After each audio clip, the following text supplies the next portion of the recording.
자, 오늘은 요 오일 딥스틱을 통해서 오일 점검하는 방법을 얘기해 보겠습니다. 이게 솔직히 말하면은 요새 사람들도 잘 알고 인터넷에 많이 올라와 있어요, 방법을. 근데 저는 조금 이거를 다르게 해석하는 부분이 있기 때문에 그것을 집중적으로 한번 얘기를 해보겠습니다.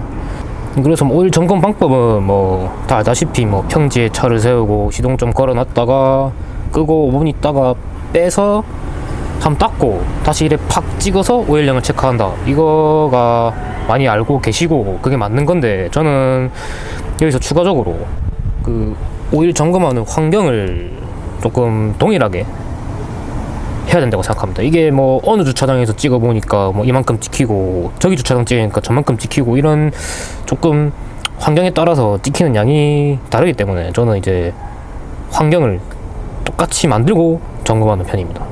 그래서 지금 솔직히 말하면 저희 아파트는 이제 주차장이 좀 오래돼가 저는 회사에서 찍어보거든요. 그래서 회사에서 항상 찍었을 때 양을 저는 딱 체킹을 합니다. 아까도 얘기했지만 저는 오일 점검을 좀 다른 시각으로 보고 있거든요. 그리고 제가 말씀드릴 거는 거의 뭐 디젤 커먼 레일 터보 그리고 매연 저감 장치들이 때려박은 최신 차량 위주로 설명이 되고, 부분적으로 뭐 가솔린 터보 이까지는 아마 좀 해당이 될 것 같습니다. 근데 요새 차들은 다 이러니까 아마 최신년식 차 그리고 키로수가 조금 되는 최신형식 디젤 차들한테는 좀 많이 도움이 될 겁니다. 네, 솔직히 뭐 오일 양을 체크한다 이거는 크게 의미가 없습니다. 뭐 이걸 찍어봤는데 막 오일이 많네 적네 이거 알아서 뭐 어떻게 하려고, 뭐 많으면 뭐 빼고 뭐 적으면 보충한다. 글쎄요, 저는 그렇게 생각을 안 하는데. 그리고 또 오일 상태를 체크한다, 이것도 의미가 없는 게 요새 디젤 차들은 오일 갈아도 막 보이십니까?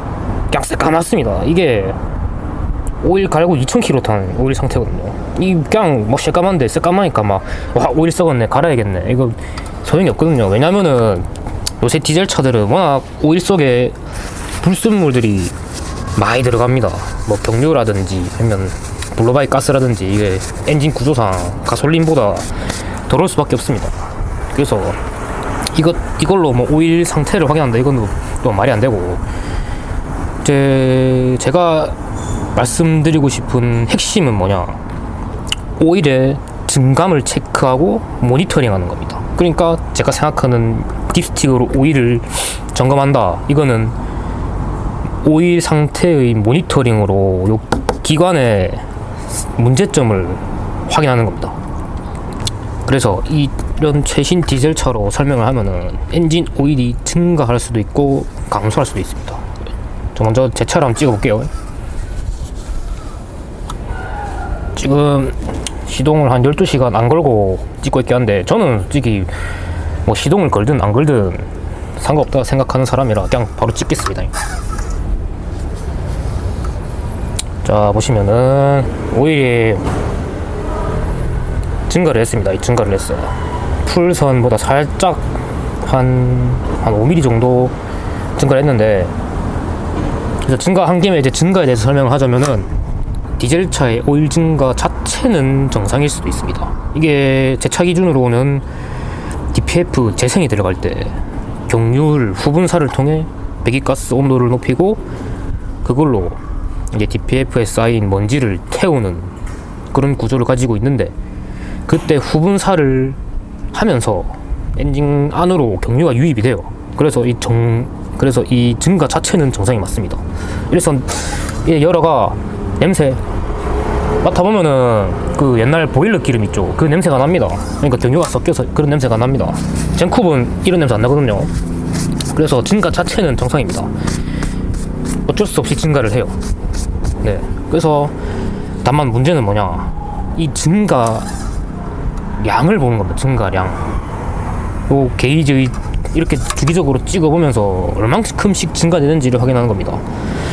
이게 디젤 차에 또 증가하는 원인이 뭐냐, 이게 고압 펌프랑 엔진이랑 연결된 샤프트가 있는데, 그 샤프트 사이에 있는 미드나가 터지게 되면은 이제 고압 펌프 속에 경유가 엔진 오일 안으로 들어가게 됩니다.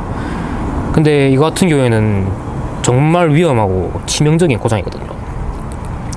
그 들어보셨지는 모르겠는데 뭐 디젤링, 오버런이라고 이런 커먼레일 디젤 차에서 일어날 수 있는 급발진의 직접적인 원인입니다. 그게 이제 그 같은 경우도 오일이 증가하긴 하는데 방금처럼 찌게 증가하는 게 아니고 막 이래 막 이빨이 막 이래 올라가갖고 막 딱 봐도 비정상적으로 오일이 많이 증가하게 되거든요.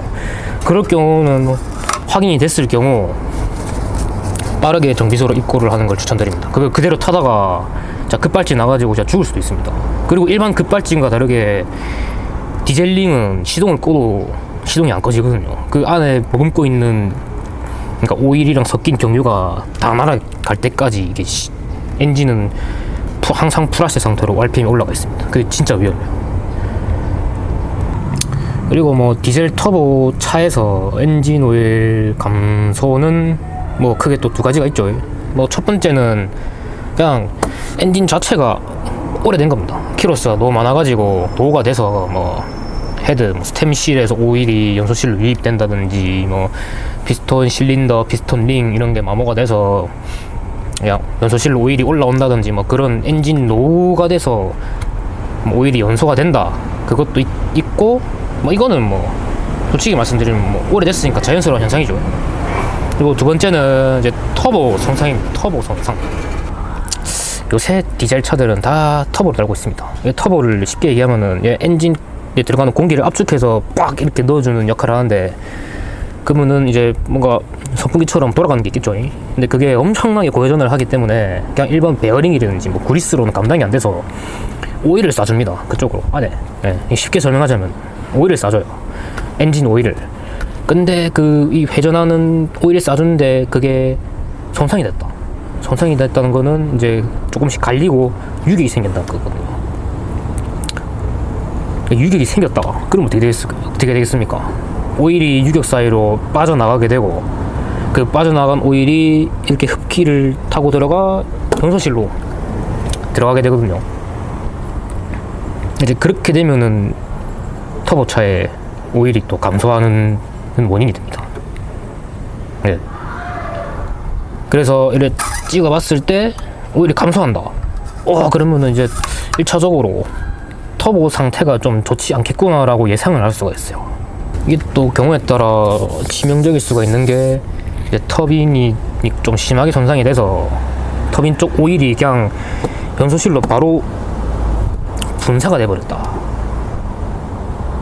그러면 또 디젤링입니다. 급발진. 네. 그래서 이것도 매우 중요하고 치명적입니다. 그래서 찍어봤을 때 오일이 부족하다. 바로 정비소 갑니다. 그래서 다시 요약을 하자면은 저는 오일 찍어본다 이거에 뭐냐면은 말 그대로 오일의 증감을 모니터링하는 겁니다. 네. 오일이 얼만큼 증가했고 얼만큼 감소했냐. 오일이 증가했네. 그러면은 이제부터 계속 주기적으로 찍어봤을 때 오일이 얼만큼 증가하나 이거를 모니터링하는 거죠.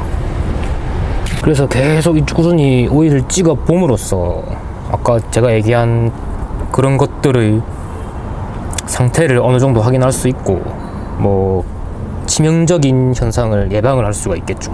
그래서 저는 이렇게 딥스틱을 통해서 이렇게 활용을 하고 있습니다.